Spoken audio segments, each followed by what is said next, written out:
안녕하세요. 다산에디 원장 이재현입니다.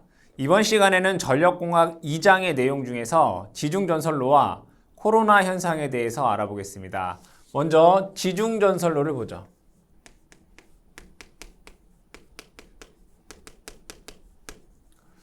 이 지중전설로는 말 그대로 땅 속으로 전력을 공급한다라는 거죠. 즉 이것을 적어보게 되면 지하에 전력 케이블을 통해서 배전하는 전설로를 우리가 지중전설로다라고 얘기할 수 있습니다. 가공전설로 같은 경우에는 땅 위에서 전력을 공급하는 것이 가공전설로이고, 이 가공전설로 같은 경우에는 나전선이나 절연전선을 사용을 합니다. 하지만 이 지중전설로 같은 경우에는 지하에, 즉 땅 밑으로 전력 케이블이라고 하는 것을 이용해서 송배전하는 그런 선로가 되겠습니다. 그러면 여기에서는 지금 전력 케이블을 사용한다라고 되어 있습니다. 이 전력 케이블은 어떠한 도체에 절연을 하고 다시 외피를 이렇게 입힌 그러한 구조로 되어 있습니다. 따라서 이 전력 케이블을 사용하게 되면 어떠한 특징이 있냐면 인덕턴스는 감소하고요, 정전 용량은 증가한다라고 하는 특징이 있습니다. 이 케이블은 인덕턴스 감소, 그 다음에 정전 용량이 증가한다라는 것을 여러분들 먼저 기억을 해두시고, 그러면 이 지중전선로를 사용하는 데 있어서 왜 사용하느냐, 즉 지중전선로를 사용하는, 즉 채용하는 이유에 대해서 한번 보자 이거예요. 채용 이유. 첫 번째, 지중전선로를 왜 쓸까요? 도시 미관상. 여러분들 가공전선로는 좀 보기에 안 좋잖아요, 그죠? 땅 속으로 들어가면 보이지 않으니까 도시 미관상 지중전선로를 사용하기도 하고요. 또는 수용 밀도가 현저하게 큰 지역에 전력을 공급하는 경우에 또 지중전선로를 사용한다. 이 가공전선로 같은 경우에는 부하 밀도가 크면, 수용 밀도가 크게 되면 전선의 굵기가 굵어지잖아요, 그죠? 그러면은 지지물의 강도도 높아지게 된다, 커지게 된다. 대신에 우리가 땅 속으로 가게 되면 두꺼운 케이블을 넣어도 아무 문제가 없겠죠. 세 번째, 뇌나, 그죠? 낙뢰라든가 풍수, 해의 영향을 받지 않기 위해서 이런 것을 받으면 안 되는 그런 장소가 있을 거예요. 뇌 낙뢰라든가 아니면 풍수의 영향을 받지 않기 위해서 지중전선로를 사용합니다. 네 번째는 보안상 가공전선로를 사용할 수 없는 경우. 예를 들면 어디가 있을까요? 군사시설 같은 경우에. 뭐 군사시설에 모두 다 지중으로 들어가는 게 아니라 좀 더 중요한 보안상 가공전선로를 쓸 수 없는 이런 곳에 이 지중전선로를 사용합니다. 그러면 이 지중전선로는 이러한 이유로 사용이 되는데, 이 지중전선로가 갖고 있는 단점은 뭐가 있을까라고 보았더니, 우선은 땅 속에 묻는다라는 것은 땅을 파고 케이블을 놓고 다시 덮고 해야 되기 때문에 어쨌든 건설비가 비쌉니다. 건설비가 크다. 건설비가 많이 든다. 공사 기간도 많이 들고, 즉 가공전선로에 비해서 공사 기간도 길고 공사비가 많이 들어간다. 두 번째로는 고장 검출이 어렵다. 눈에 보이지 않잖아요, 그죠? 고장 검출이 안 된다라는 것이 아니라 검출이 가공전선로에 비해 어렵다라고 하는 특징을 갖고 있습니다. 자, 그 다음에 두 번째는 이 가공전선로를 시공하는 방법에 대해 보겠습니다. 시공 방법. 이 이 지중전선로를 시공하는 방법에는 총 세 가지가 있습니다. 하나는 직매식이라는 게 있고요. 하나는 관로식이라는 게 있고, 하나는 암거식이라는 게 있습니다. 암거식을 다른 말로 우리가 전력 부식 뭐 이렇게 얘기합니다. 직매식, 관로식, 암거식. 뭐 다음 중 지중전설로 시공 방법이 아닌 것은 이렇게 문제가 출제될 수도 있겠죠. 그럼 하나하나씩 보겠습니다. 하나는 첫 번째는 직매식에 대해서 볼게요. 직매식이라고 하는 것은 직접 매설식이다 이런 얘기예요. 그럼 이 직매식은 자 여기에 도로가 이렇게 있다라고 보겠습니다. 대부분 도로를 따라가죠. 그럼 여기에 땅을 우선 이렇게 팝니다. 땅을 파겠죠. 그리고 콘크리트 트라프라고 하는데 이러한 길을 이렇게 만든다는 얘기예요. 구조물을 만든다. 길게 쭉 가 있겠죠. 뭐 입체적으로 그리면 얘가 땅 속에서 뭐 이렇게 지나가겠죠. 그리고 나서 여기에 케이블을 이렇게 매설을 합니다. 이렇게 매설이 되겠죠. 그리고 여기에 모래로 덮습니다. 이렇게 모래로 덮는다 이거예요. 그 다음에 뚜껑을 이렇게 닫으면 되겠죠, 그죠? 뚜껑을 닫는다 이렇게. 그리고 땅을 묻으면 되는 거죠. 이게 직매식이에요. 그때 이 직매식을 할 때 요 깊이를 여러분들 암기를 하셔야 되는데 하중이 없다. 즉 하중을 받지 않으면 얘가 0.6m 이상으로 하셔야 되고요. 얘가 어떠한 차량이나 이런 것에 하중을 받는다라고 한다면 얘는 1m 이상 깊게 매설을 해야 된다. 이게 직접 매설식, 직매식이다라고 할 수 있습니다. 그러면 이 직매식은 어떠한 특징을 갖고 있느냐? 특징을 한번 볼게요. 특징, 직매식의 특징. 첫 번째는 공사비가 싸다. 공사비가 작고 열 발산이 좋다라고 볼 수 있습니다. 어떤 거에 비해서? 관로식이나 관로식에 비해서요. 관로식에 비해서 우리가 특징을 얘기했는데 공사비가 저렴하고 열 발산이 좋다. 따라서 열 발산이 좋기 때문에 전선의 허용 전류가 커요. 즉 동일한 굵기에서 허용 전류가 크다라고 볼 수 있습니다. 그 다음에 두 번째, 공사 기간이 짧다. 관로식에 비해 공사 기간이 짧다라고 얘기할 수 있고요. 자, 세 번째는 뭐가 있냐면 지금은 이제 또 단점이에요. 단점. 케이블이 손상되기 쉽다. 케이블이 손상되기 쉽다. 그 다음에 네 번째, 증설이 어렵다. 증설이 어렵다. 그 다음에 다섯 번째, 보수 점검이 이것도 마찬가지로 불편하다. 이러한 특징을 갖고 있다. 직매식 같은 경우에는 공사비는 작고 공사 기간도 짧고 열발산이 좋고 허용 전류는 크다라고 하는 장점이 있는 반면에 단점으로는 그냥 땅 속에 묻는 거기 때문에 케이블이 손상되기 쉽고 증설이 어렵고 보수 점검이 불편하다. 보수 점검하려면 얘를 땅을 다시 다 파고 다시 케이블을 꺼내야 되기 때문에 이러한 특징을 갖고 있습니다. 자, 두 번째로는 관로식에 대해서 보겠습니다. 관로식을 한번 볼게요. 자, 관로식은 어떻게 하는 거냐면 여기에 어떠한 큰 맨홀이 있고요.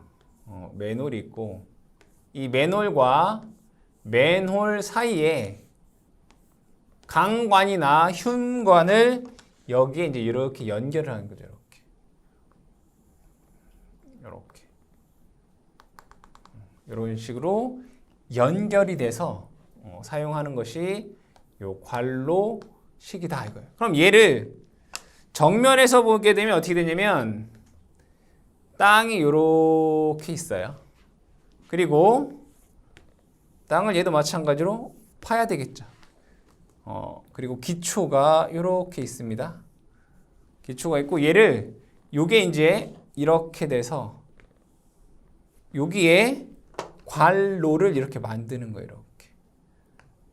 이렇게 관로를 만들어 놓고 맨홀과 맨홀 사이에 이런 관로를 만든다는 얘기죠. 그리고 요 안에 뭐를 케이블을 이렇게 집어넣는다 이거 이렇게. 이런 것을 우리는 관로식이다라고 얘기를 합니다. 그러면 이 관로식의 특징은 어떠한 특징이 있느냐라고 했을 때 이때 관로식은 직매식에 비교해서 첫 번째 건설비가 비싸다. 건설비 즉 뭐예요? 공사비가 직매식에 비해 비싸다. 공사비가 비싸다. 자, 두 번째로는 공사기간이 길다. 공사기간이 길다. 그렇죠? 세 번째로는 직매식에 비해서 이제 사고가 적다. 비율적으로 사고가 덜 일어난다. 이런 얘기죠. 자, 네 번째 고장이 발생하더라도 즉 사고가 발생하더라도 고장 시 보수가 쉽다. 뭐에 비해서? 직매식에 비해서 쉽다 이거예요. 어떻게 하면 돼요? 이 맨홀에 들어가서 여기서 하면 돼요. 만약에 여기에 사고가 났다면 여기 있는 케이블을 꺼내서 수리를 하고 다시 여기서 여기를 다시 집어 넣어주면 되겠죠. 즉 직매식에 비해서 보수 공사가 쉽다 이런 얘기예요. 직매식은 땅을 다 파야 되잖아요. 그죠? 근데 얘는 땅을 파지 않아도 된다. 자, 그러면 이 관로식은 어디에 사용이 되느냐? 그러니까 적용 장소. 관로식을 적용하는 장소는 어떠한 곳이 있느냐라고 봤을 때 보통 회선수가 전력기, 전력 케이블 회선수가 3에서 6회선 이하의 경우에 이 관로식을 사용합니다. 3회선 이상 잘못 썼네요. 3에서 9회선 미만입니다. 이때 관로식을 사용을 한다. 자, 그 다음에 두 번째 향후 증설이 예정되어 있을 경우 향후 증설이 예정되어 있을 경우에 관로식을 사용을 하고요. 세 번째 여기를 공사하기 어려울 경우 그 뭐예요? 보통 교통량이 많은 도로에 그죠? 시설하는 경우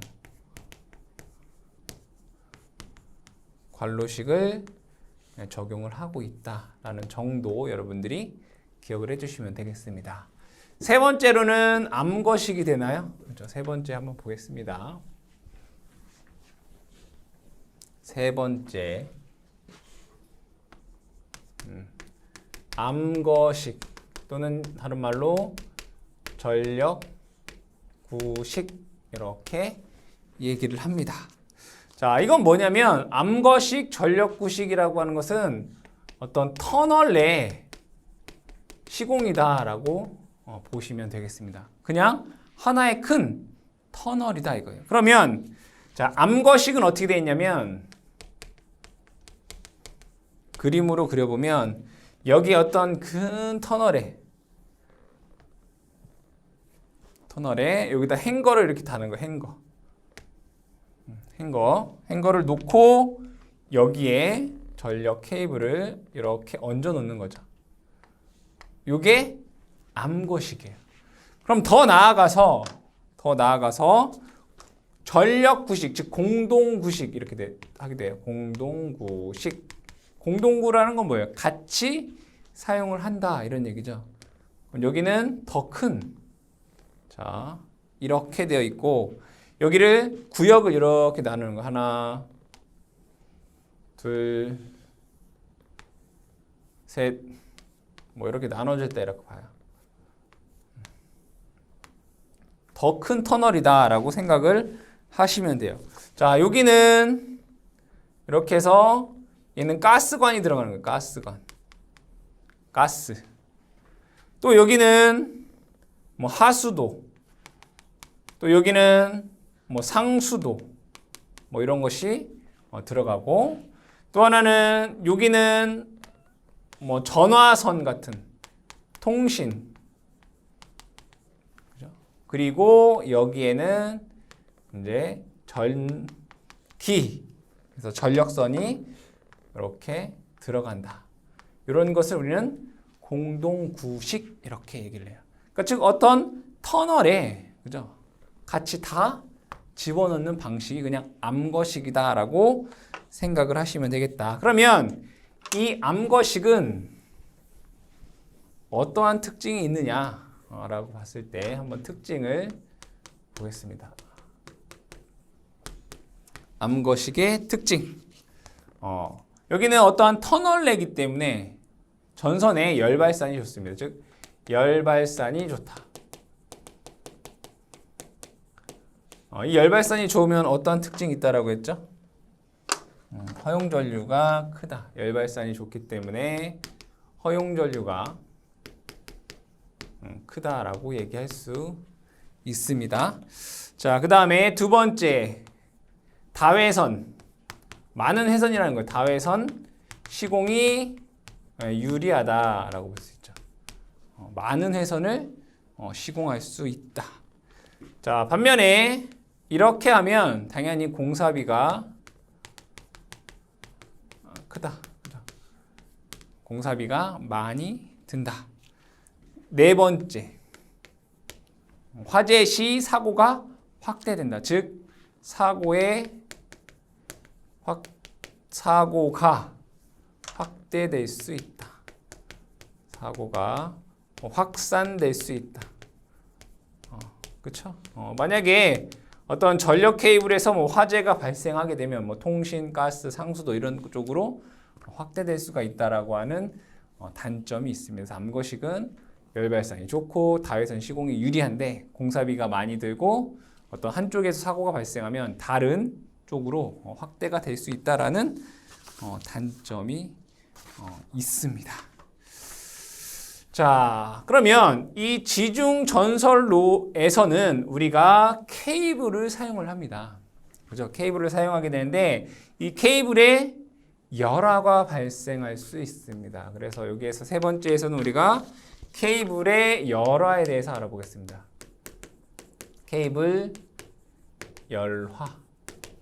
자, 그러면 이 열화라고 하는 건 뭘까요? 열화. 전기를 공부하면서 열화라고 하는 것을 많이 듣잖아요. 그죠? 열화라고 하는 것은 절연체가, 적어볼게요. 절연체가, 케이블은 당연히 절연되어 있겠죠. 절연체가 내부적 또는 외부적 영향에 따라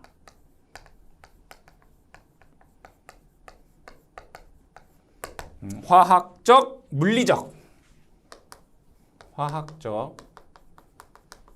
물리적 성능이 저하되는 현상을 의미합니다.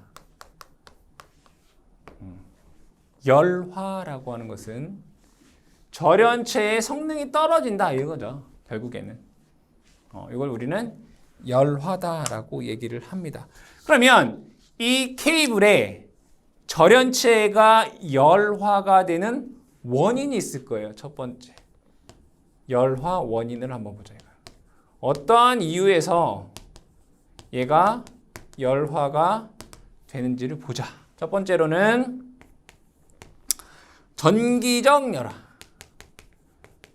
전기적 열화는 뭐가 있을까요? 과전압이 발생하거나 이상전압이 발생하거나 낙뢰를 맞을 일은 거의 없지만 어쨌든 이상전압에 의해서 그죠? 열화가 될 수 있다. 적어보게 되면 과전압 또는 서지전압 또는 부분 방전 의한 어떤 전기적인 열화가 발생할 수 있다 이런 얘기예요. 자, 두 번째는 열적. 열적은 뭐예요? 열에 의해서 열화가 발생한다는 얘기죠. 이상 온도 상승. 그죠? 케이블에 전류가 흐르면 온도가 상승하죠. 그 이상 온도에 의해서 발생할 수도 있고, 열에 의한 케이블이 늘어났다, 줄어들었다 하는 과정에서 또 열화가 발생할 수 있습니다. 세 번째, 화학적 열화. 화학적인 것으로 열화 될 수 있겠죠. 뭐 기름이라든가, 그렇죠? 또는 뭐 화학 약품이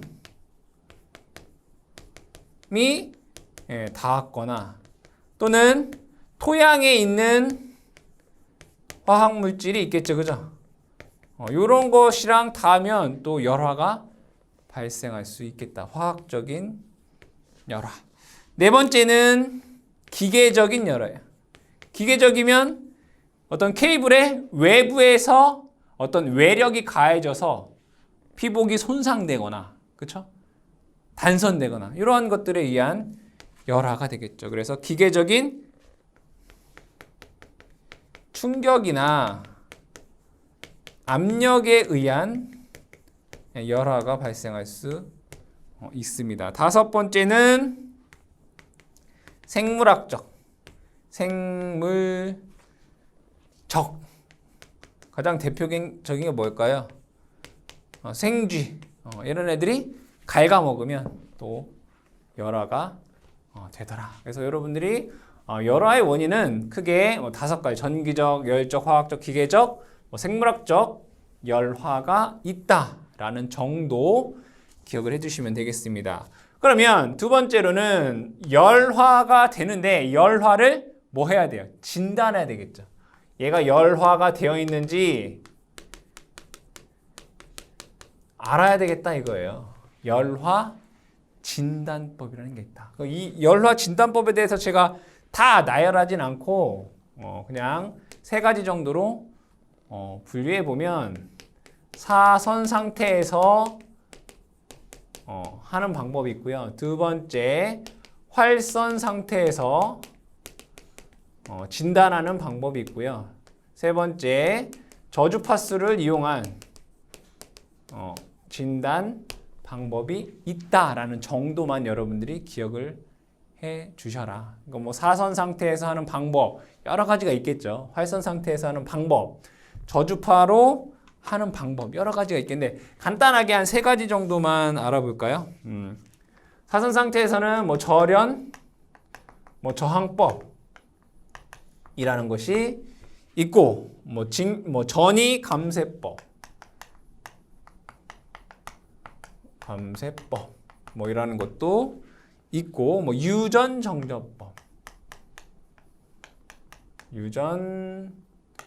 정전법, 뭐 이런 것들이 있다라는 정도만 기억을 해두시고, 활선 상태에서는 뭐 직류 성분법, 뭐 한 여러 가지가 있어요. 뭐 이런 것들이 있다 이렇게 보시면 될 것 같고, 그 다음에 뭐 활선, 뭐 탄젠트, 뭐 델타법, 뭐 이런 것들이 있고, 뭐 교류, 뭐 중첩법 등등 여러 가지가 있다. 이러한 열화 진단법이 있다라는 정도만 여러분들이 기억을 해주시면 되겠습니다. 자, 그 다음에 네 번째로는 케이블 열화 다음에 네 번째로는 지중전선로의 고장 검출에 대해서 보게요. 고장 검출. 고장이 났다. 고장 검출. 그럼 고장에는 뭐가 있을까요, 여러분들? 전기적인 고장에는 가장 많은 일선 지락 사고가 있을 거고, 그죠? 결국에는 다 뭐예요? 일선 지락이든 이선 지락이든 지락 사고가 있겠죠. 그리고 전선이 끊어지는 단선 사고도 있을 거고, 그리고 전선끼리 같이 붙는 단락 사고가 있을 거예요. 그렇죠? 그래서 우리가 이 고장이다라고 하면 지락 사고라든가 단선 사고라든가 이 단락 사고를 볼 수 있어요. 그럼 지중 전선로에서 이러한 고장을 검출하는, 즉 고장점을 찾는 방법이 뭐가 있느냐라고 했을 때 첫 번째 머레이 루프법. 머레이 루프법이라는 게 있고요. 두 번째 펄스 레이더법. 먼저 적어놓고 얘기를 해볼게요. 펄스 레이더법. 세 번째 정전 용량법.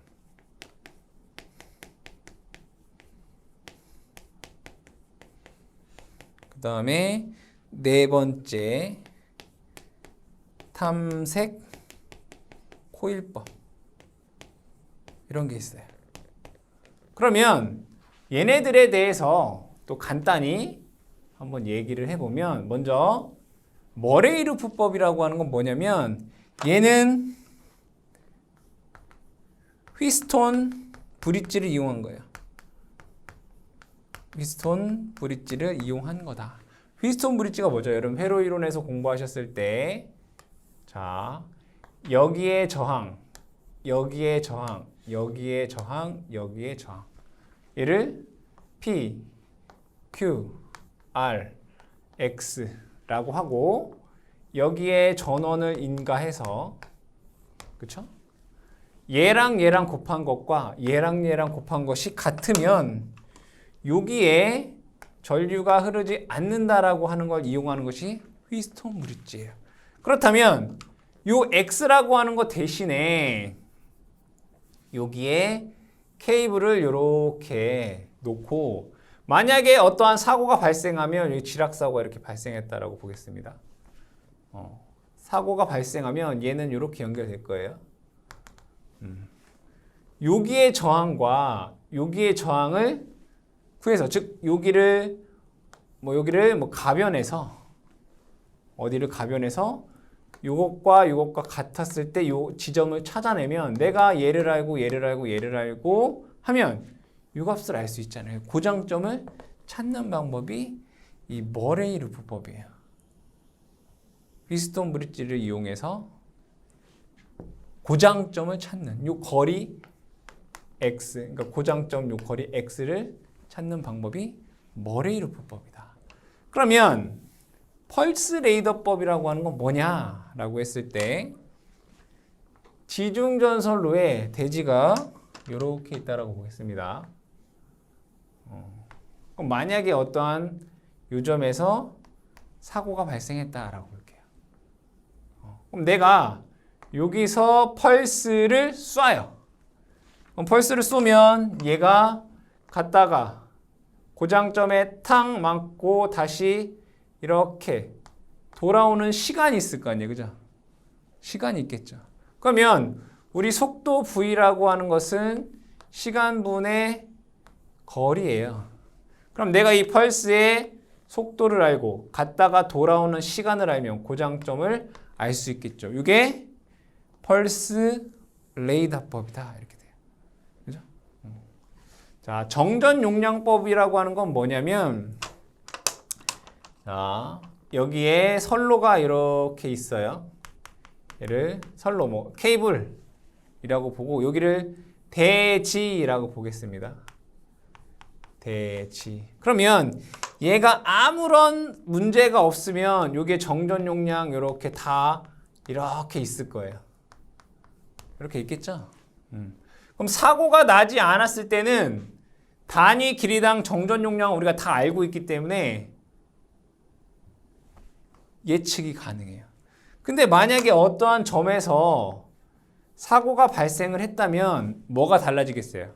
정전 용량이 달라지겠죠. 여기는 없어지고 이것만 남게 될 거란 말이에요. 즉 정전 용량을 가지고 이 지점에 사고가 발생했구나 라고 하는 것을 알 수 있는 것이 정전 용량법이 돼요. 자, 탐색코일법이라고 하는 건 뭐냐면 탐색코일법이라고 하는 것은 대지가 이렇게 있어요. 케이블이 뭐 또는 선로가 땅 속에 이렇게 있을 거 아니에요. 그럼 제가 여기다가 전류를 흘려요. 이렇게. 그럼 여기는 분명히 전류가 이렇게 흐를 거란 말이에요. 그렇죠? 그러면 이 전류에 의해서 분명히 여기에서는 자기장이 발생이 돼요.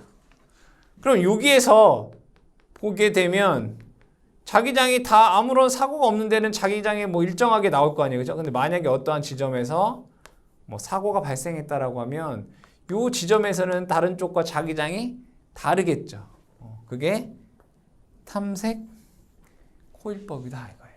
그래서 우리가 고장점을 검출하는 데에는 크게 머레이-루프법, 펄스레이더법, 정전용량법, 탐색 코일법이 있다. 자세한 것은 여러분들이 조금 더 깊게 공부를 하시고 여기에서는 그냥 이러한 방법이 있고 이렇게 고장점을 찾는구나 라는 정도 기억을 해주시면 되겠습니다. 이번에는 코로나 현상에 대해서 알아보겠습니다. 이 코로나 현상에 대해서 얘기하기에 앞서 이 전력의 사용에 대한 내용에 대해서 알아보겠습니다. 우리가 산업이 발달하면 발달할수록 전기의 사용량은 점점 더 증가하고 있습니다. 즉 소비 전력이 커진다는 얘기죠. 그러면 발전소에서 수용가까지 전력을 공급하는 이 전력량이 높아지게 되는데 이 전력이 많아지게 되면 전압을 올리거나 즉 승합을 하거나 또는 전선 굵기를 굵게 해야 됩니다.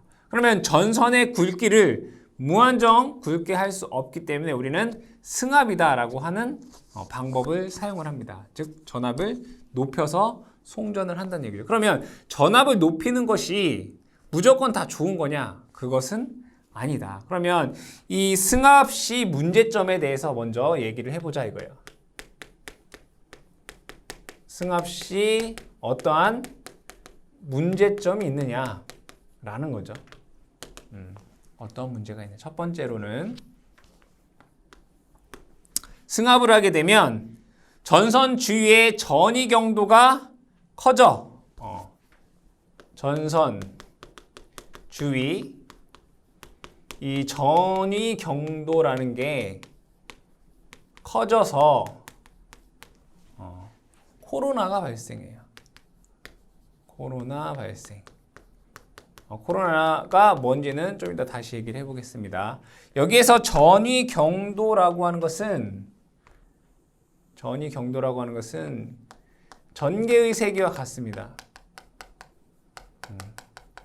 즉 어떠한 단위 길이당 전위차라는 거예요. 얘는 단위가 뭐예요? 볼트 퍼 미터. 그러니까 얘는 단위 길이당 전위차. 그러니까 즉 전선 주위, 전압이 높아지면 높아질수록 그 전선 주위에 단위 길이당 전위차가 높아지기 때문에 뭐가 발생한다니? 코로나가 발생이 된다. 코로나에 대해서 이번 시간에 얘기를 할 거죠. 자, 승합시 문제점 두 번째를 보시게 되면 자, 설비의 여기서 말하는 설비라고 하는 것은 차단기나 단록이나 변압기나 이런 것들 얘기하겠죠. 그죠? 절연 레벨이 높아진다. 절연 레벨 상승으로 그렇죠? 설비비 증가. 그죠? 세 번째. 그러면 전압이 높아지면 철탑도 더 높아져야 되겠죠. 왜냐하면 절연을 더 잘해줘야 되니까 애자도 더 많이 들어가죠. 자, 지지물이 이렇게 있다라고 보면 여기에 전선이 많으면 많을수록 애자의 길이는 어떻게 했어요? 더 많아졌잖아요. 이렇게. 그럼 얘가 애자가 더 많아지면 많아질수록 요 대지와 가까워지게 되잖아요. 그러면 대지와 가까워지면 안 되니까 이 지지물의 높이를 어떻게 해? 더 높게 해줘야 되겠죠. 그래서 전선이 즉 전압이 클수록 승합을 할수록 지지물의 높이라든가 또는 애자가 많이 늘어나니까 왜 무겁겠죠. 강도가 어떻게 해요? 상승함에 따라 건설비가 증가하겠죠. 결국에는 전선의 비용이 아닌 다른 설비라든가 지지물의 비용이 증가한다라는 것을 알 수 있습니다. 네 번째로는 낙뢰라든가 태풍의 영향에 대해서 어떻게 고려를 해줘야 되겠죠. 이런 것도 우리가 설계 시 고려를 해줘야 된다. 그 중에 오늘 배울 건 뭐다? 이번에 배울 것은 이 코로나에 대해서 배울 거다 이거예요. 그럼 첫 번째로 이번에 배울 게 코로나 현상입니다. 코로나 현상. 그럼 이 코로나 현상은 정의에 의해서 무엇이라고 적혀 있는지 보면 공기의 절연이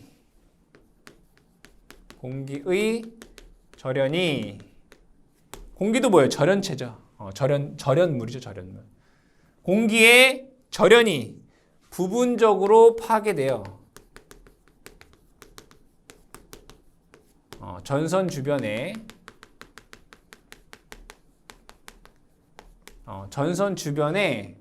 공기의 절연이 부분적으로 파괴돼서 빛과 소리를 내며 방전하는 현상이에요.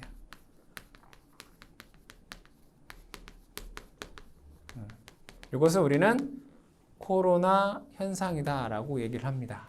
그러면 여기에서 공기의 절연 내력이라고 볼 수도 있고 또 다르게 얘기하면 뭐라고 되어 있냐면 파열극한 전이 경도라고 했어요. 파열극한 전이 경도. 이게 얼마냐면 얘를 G0라고 적어볼게요. G0는 직류에서는 30kV/cm고요. 뭐예요? 1cm를 사이에 두고 30kV의 전압을 인가하면 공기의 절연이 파괴가 된다 이거예요. 그럼 교류에서는 얘를 루트 2로 나누면 돼요. 왜? 최대값을 루트 2로 나누면 실효값이니까 21kV/cm. 여기서 교류에는 이건 실효값이에요. 결국에는 최대값 30kV/cm의 전압이 1cm를 사이에 두고 발생하면 뭐가 생긴다는 거예요? 절연 파괴가 발생이 돼서 그 전선 주변의 빛과 소리를 내며 방전이 되더라 이거예요. 이게 코로나 현상이다 이렇게 얘기를 한단 말이에요. 그럼 전선이 이렇게 있다라고 봤을 때 여기에 자 대지간의 전압이 만약에 154라면 얼마예요? 154,000 루트 3이잖아요. 근데 이 전선과 이 전선 주변에 여기에 1cm를 사이에 두고 요 간의 전압이 30kV를 넘게 되면 여기에서 뭐가 발생한다고요? 공기의 절연 파괴가 되면서 빛과 소리를 내면서 뭐하나요? 방전한다는 얘기예요. 방전. 이게 뭐라고요? 코로나 현상이다. 이렇게 얘기를 해요. 그러면 이때 얼마만큼의 전압이 넘어야지 얘가 방전이 일어나냐? 두 번째, 코로나 임계 전압이에요. 코로나 임계 전압. 즉 대지 전이가 즉 여기서부터 여기까지를 대지 전이 2라고 봤을 때 요 전압이 얼마만큼을 넘어야지 방전이 되느냐? 우리 코로나 임계 전압이라고 해요. 코로나 임계전압은 E0 이렇게 한번 적어보겠습니다. 자, 그러면 천천히 유도를 해볼게요. 자, 전선이 이렇게 있다고 보겠습니다. 여러분들이 자기학 시간에 공부를 하셨겠지만, 자, 요 중심에서부터 어떠한 R점에서의 전개의 세기를 볼게요. 전개의 세기 제가 편의상 G라고 적을게요. 전개의 세기. 예로부터 R점에 뭘 구한다고요? 전개의 세기를 구해보자 이거예요. 언제? 여기가 란다라고 하는 것으로 대전돼 있을 때. 그러면 공식에 의해서 여러분들 어떻게 돼요? 2 파이 입실론 제로 R분의 람다 이렇게 쓸 수 있어요. 그렇죠?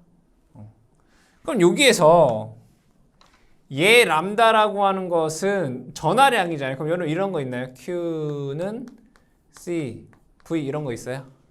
그럼 람다는 정전 용량, 단위 길이당 정전 용량 곱하기 E, 얘 전압을 E라고 적을게요. 이렇게 적어도 되겠죠. 그럼 얘를 이렇게 적을 수 있어요. 2 파이 입실론 제로 R분의 람다 대신에 뭐라고요? 정전 용량 C 그리고 전압 E 이렇게 적을 수 있다고요. 그런데 이 선로에 정전 용량이 얼마였죠? 우리 앞선에서 배웠어요. 그죠? 작용 정전 용량은 여러분들 공부했잖아요. 그죠? 어떻게 공부했어요? ln R분의 D에 2 파이 입실론 제로 이렇게 공부했다고요. 그렇잖아요. ln R분의 D에 2 파이 입실론 제로. 뭐가? C는 이게 작용 정전 용량이죠. 이거를 여러분들이 아시는 공식으로 하게 되면 얘가 로그 R분의 D에 0.02413 마이크로페럿 퍼 킬로미터 뭐 이렇게 공부하셨잖아요. 그죠? 어쨌든 C를 요거랑 같은 거예요. 여기는 이제 페럿 퍼 메타인 거고. 어쨌든 얘를 어떻게 하겠다고요? 여기다 대입을 해보자 이거예요. 그럼 얘를 대입을 해보면 이렇게 나와요. 2 파이 입실론 제로 아래 이건 2가 되고 C 대신에 ln R분의 D에 2 파이 입실론 제로 이렇게 돼요. 그럼 여기에서 얘가 요거랑 이렇게 없어지게 되고, 그렇죠? 그럼 얘는 이렇게 나와요. G는 ln R분의 그죠? 2에 ln R분의 D 이렇게 나와요. 그럼 내가 알고 싶은 건 뭐냐면 코로나 임계전압이에요. 그럼 E는 얘를 2에 관해서 쓰게 되면 G 곱하기 R ln R분의 T 이렇게 쓸 수 있어요. 자, 그러면 이 G가 얼마를 넘으면 교류 21kV per cm를 넘으면 얘가 뭐가 시작되는 거예요? 방전이 시작되는 거죠. 뭐야 이게?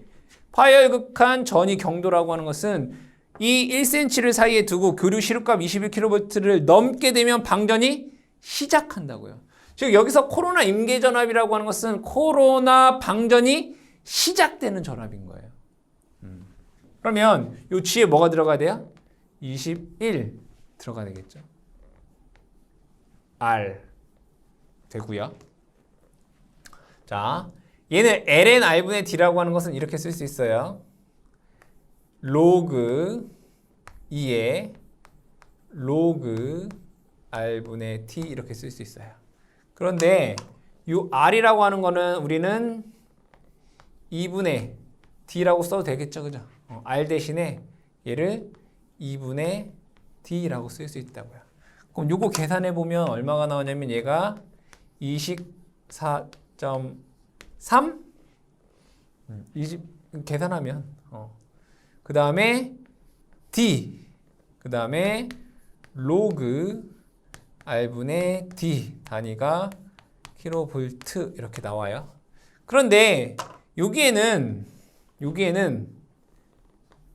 M0라고 하는 상수도 있고 M1이라는 상수도 있고 델타라고 하는 상수도 포함이 되더라 이거예요.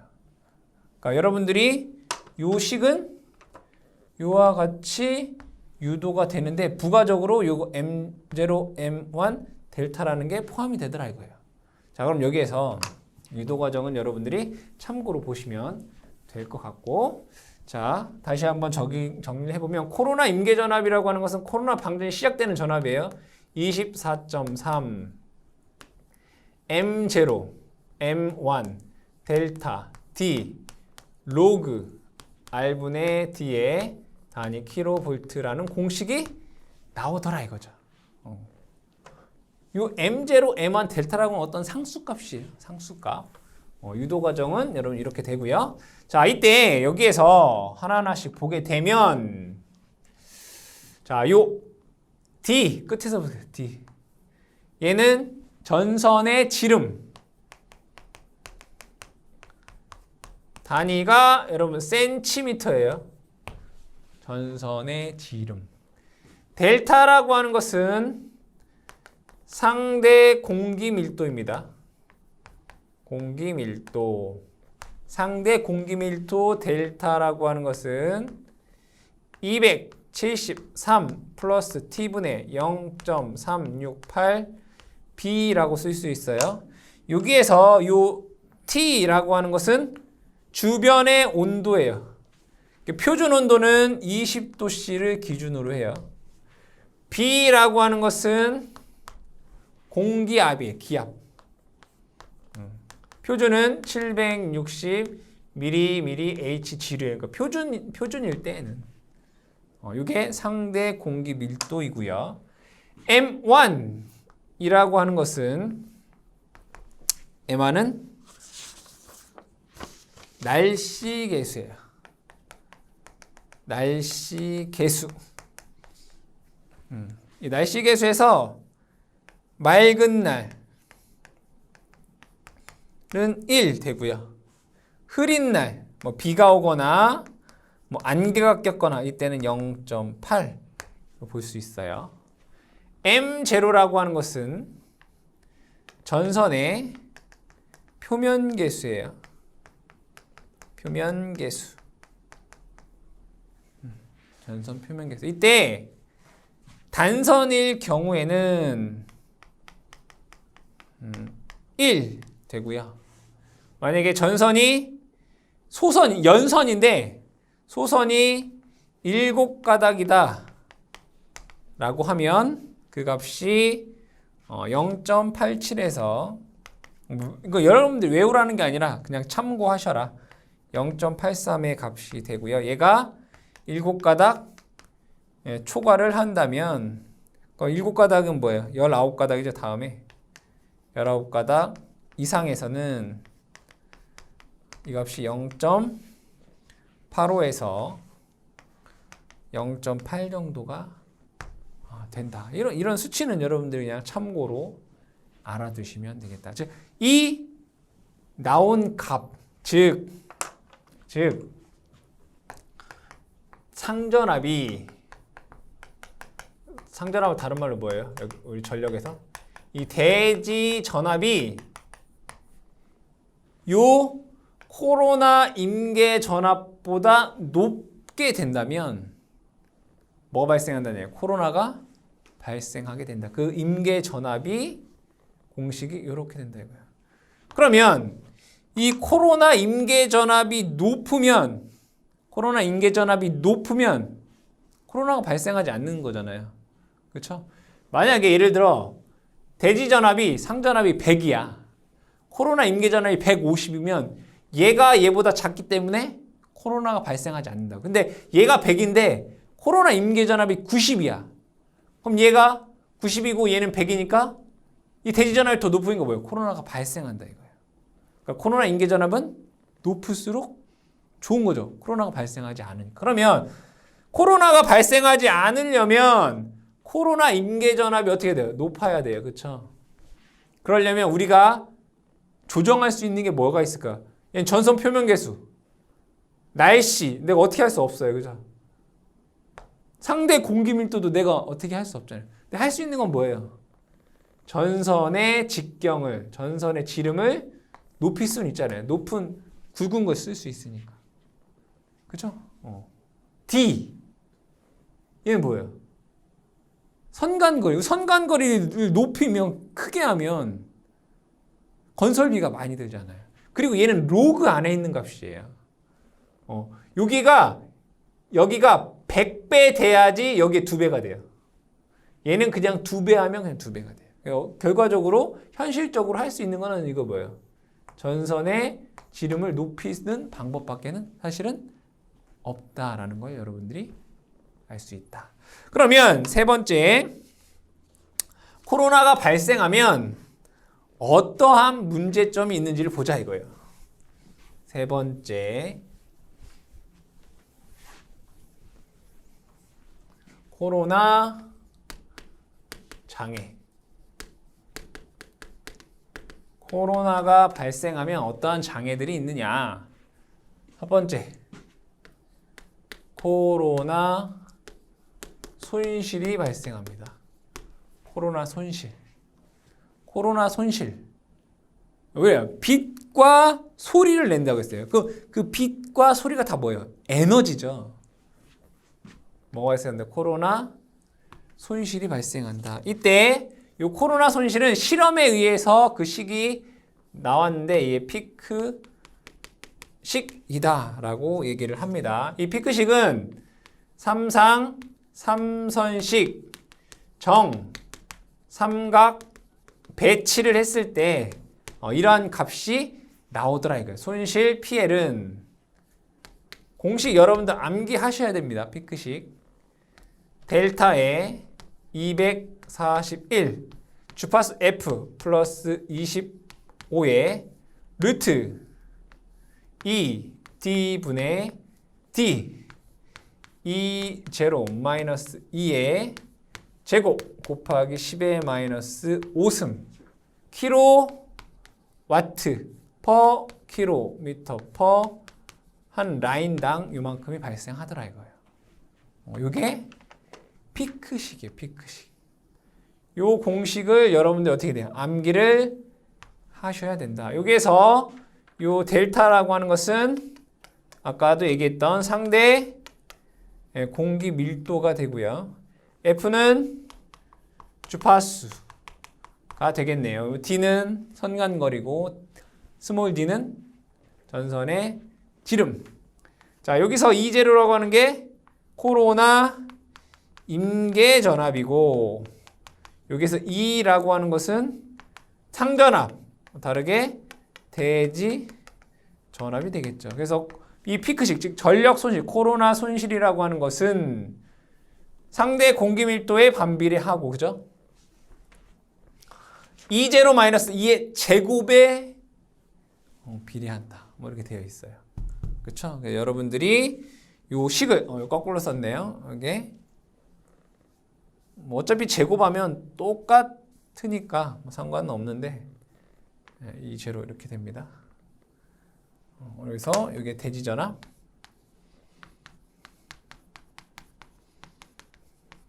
이게 코로나 임계전압. 제곱하면 똑같지만, 즉 코로나는 언제 발생해요? 대지 전압이 코로나 임계 전압보다 언제? 작을 때. 클 때. 그죠? 클 때 발생을 합니다. 자, 첫 번째는 뭐가 발생해요? 코로나 손실. 두 번째는 코로나 잡음이 발생해요. 코로나 이 잡음. 이 코로나 잡음에 의해서 어떤 통신선이나 즉 반송설비나 반송 계전기라든가 그 다음에 통신설비에 잡음이 포함이 된다. 코로나 잡음. 자, 세 번째 통신선 유도 장애가 발생합니다. 통신선 유도 장애. 자, 이게 왜 발생하는지를 한번 보겠습니다. 여기에 우리가 사용하는 전기는 정연파 교류 이런 거예요. 그렇죠? 그럼 코로나가 발생하게 되면 전압이 높은 곳에서 얘가 손실이 발생하는. 그럼 여기 이런 데서 이렇게 얘네들이 뭐 한다? 잘린다는 얘기예요. 이렇게 전압이 높은 요 피크치에서 얘네들이 이렇게 어떻게 잘려버린다고요. 이렇게. 그렇죠? 이렇게 이런 부분에서 이런 높은 전압에서 코로나가 발생하니까 얘네들이 이렇게 잘려버린다고요. 그럼 얘는 어떤 파가 되나요? 비정연파가 돼요. 정연파가 아닌 게 되잖아요. 그러면 이 비정연파는 무엇으로 구성이 되어 있나요? 회로이론에서 여러분들 공부하셨죠? 직류분 플러스 기본파 플러스 여기 고조파가 된다. 즉 결국에는 얘가 즉 코로나가 발생하게 되면 고조파를 포함하게 돼요. 이 고조파가 그 중에서도 3고조파 이 전류가 뭐 한다는 얘기예요? 통신선의 유도 장애를 유발한다 이런 얘기죠. 그래서 통신선 유도 장애가 발생을 하고요. 자, 네 번째는 소호 리액터 소호 능력 저하. 이거는 나중에 우리가 다시 얘기를 할게요. 중성점 접지 방식 중에 소리액터 접지 방식이 있어요. 이 소리액터 접지 방식이라고 하는 것은 뭐냐면 지락 사고 시 지락 전류를 제한한단 말이에요. 그러니까 이 소호 리액터라고 하는 것은 뭐라고요? 지락 사고 시 지락 전류를 제한한단 말이에요. 근데 이 코로나로 인해서 이 지락 전류를 제한을 잘 못한다 이거예요. 소호 능력이 저하된다. 이건 나중에 소호 리액터 접지 방식에서 얘기를 하도록 하겠습니다. 어쨌든 소호 리액터의 소호 능력을 저하한다.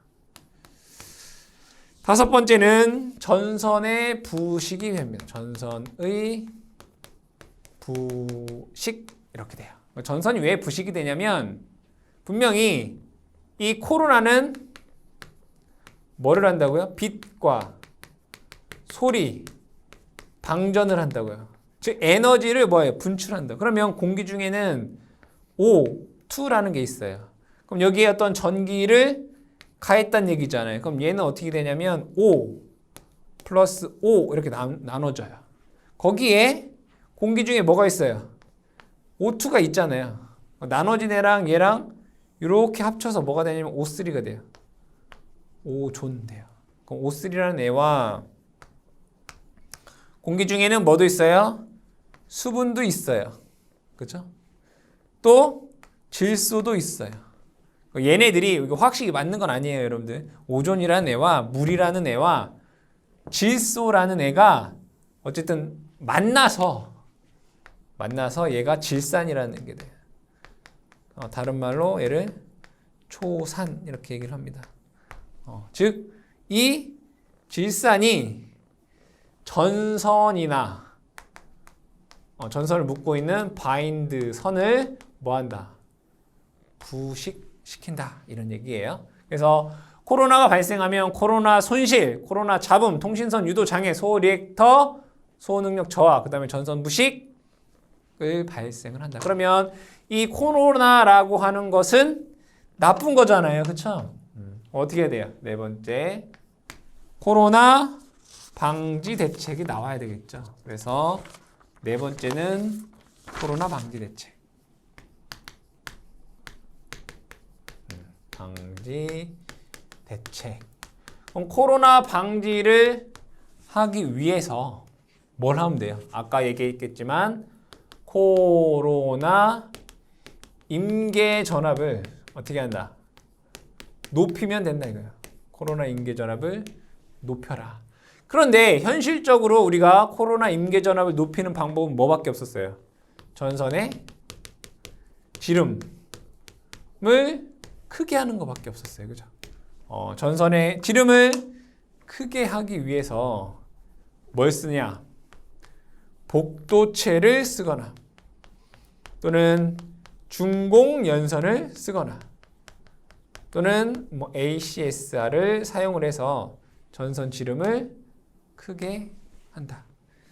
세 번째, 가선 금구류를 개량한다. 그러니까 여기에 사용되는 철탑 이런 것들을 좀 새 걸로 유지보수하고 애자라든가 전선이라든가 이런 것들을 조금 좋은 것으로 개량하는 방법이다. 근데 이것도 마찬가지로 완벽한 방법이 아니죠. 그래서 가장 완벽한 건 뭐예요? 전선의 지름을 높이는 거. 복도체, 중공연선, ACSR을 사용하는 게 코로나 방지를 하는데 가장 효과적이에요. 답이 뭐예요? 그래서 복도체 방식을 사용한다. 그래서 코로나는 여러분들 이 정도 기억을 해주시면 되겠습니다.